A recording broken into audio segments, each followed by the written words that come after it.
All right, this is my 2019 XDiavel and my dog Monash in the background.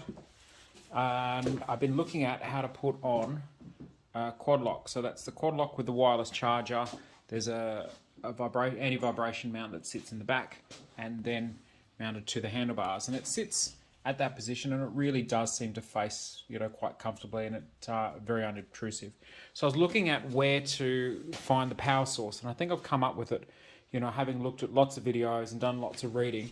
And if I'm here, and I'll narrow in and try and show you what I'm chasing down, there's this tiny little thing that looks, so this white sensor here, the white clip there, and then this extra lead, it's blind. Now I've pulled it out, but I did have to dig in there quite deep to find it. But it comes out, and what it looks like is it'll say, your navigation USB, there's a little clip there, two wires that come out to what I presume is the blinded end.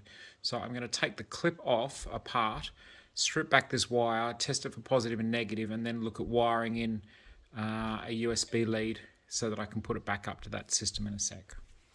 So the next step was to take the little connector out and then rip out or cut through this sleeve here to give me these two end wires. I'm going to take those apart now and strip them back. Okay, so that's got me to the connector with the wires taken back and two ends. So what I'll be able to do now is put it in, test it for voltage, positive and negative, and then I can wrap a bit of tape around whichever one is the positive lead.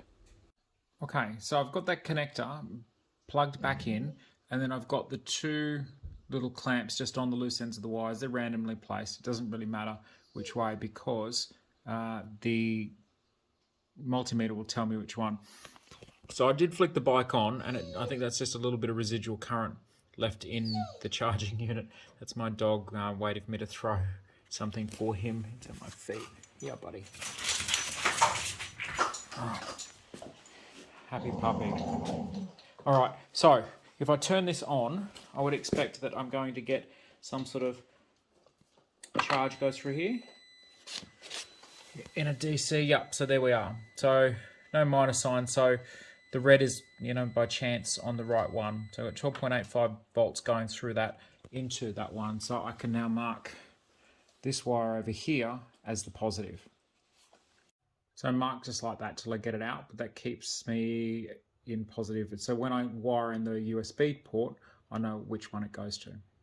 All right, so there's the little clip that's saved. The next step was to get the right size cable that came with the quad lock. I've actually gone for the smallest one and it seems to work. And now I've cut this open really not knowing what to expect, but there's this, as you can see, there's a wire braiding that runs all the way through. This is a bit messy because I've tried to pull it apart and cut it open. But I wasn't sure what to expect, and some of the things I thought that I might see would be the same coloured wires and just not telling. But it looks like there's a green, a white, a black and a red. So this is going to make life a lot easier. What I'll do is I'll cut those. I'll put this into a little battery bank, and then I can check to make sure that the red's obviously positive, the black's negative, and then I can just lock the other two off because it's not going to make any difference. So the same test as before.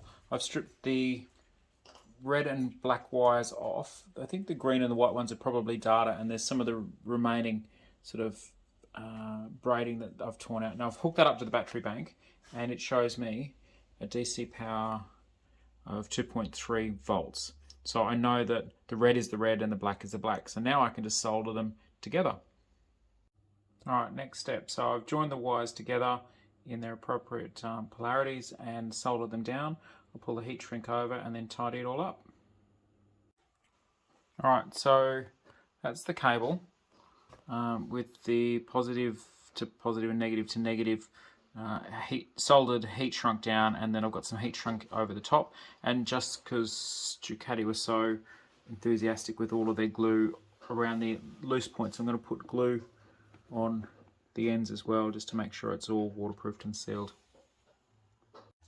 All right, and now for things. So I've got the phone plugged in. You can see there I've got run the cable through. It's too fiddly to do with one hand, so I've just hook that up, the connector in, which goes into socket. Now, ideally, if I hit this button, it should charge my phone. And yay! It works. There we go. Fast charging. Done.